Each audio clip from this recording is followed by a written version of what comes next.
நேற்று காலையில் மழை வருதுன்னு வாக்கிங் போக முடியலங்க. அதனால நேற்று ஈவினிங் போயிட்டேன். இன்னைக்கு காலையில் எந்திரிக்கவே முடியலங்க. அந்த அளவுக்கு ரொம்ப டயர்ட் ஆயிடுச்சு.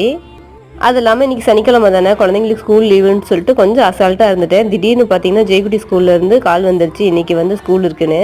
சரின்ட்டு அவசர அவசரமாக குளிச்சுட்டு தோட்டத்தில் இருக்கிற காயெல்லாம் பறிச்சுட்டு சமைக்க ஆரம்பிச்சிட்டேன். நேற்று வந்து பார்த்தீங்கன்னா கார்த்திகை தீபம் இல்லைங்களா, அதனால கோலம் போட்டிருந்தேன். நான் போடவும் குட்டிமா வந்து பார்த்தீங்கன்னா ஒரு சின்னதாக கோலம் போட ஆரம்பிச்சிட்டாங்க. ஆனால் எதிர்பார்க்கல இந்த அளவுக்காவது போட வரும்னு நான் நினைக்கவே இல்லை. குட்டிமா நல்லா போடுறாங்க. குட்டிமா கோலம் எப்படி இருக்குன்னு சொல்லிட்டு கமெண்ட் பாக்ஸில் கமெண்ட் பண்ணுங்கள்.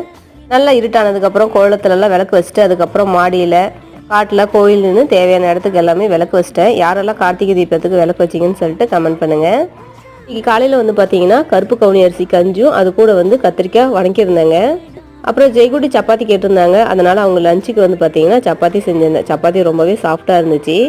அது தொட்டுக்க வெள்ளை சோயா வந்து குழம்பு மாதிரி வச்சுருந்தாங்க. ஜெய்குட்டி சாப்பிட்டுட்டு இன்றைக்கி ஸ்கூல் கிளம்பிட்டாங்க. குட்டிமாவுக்கு லீவுங்க.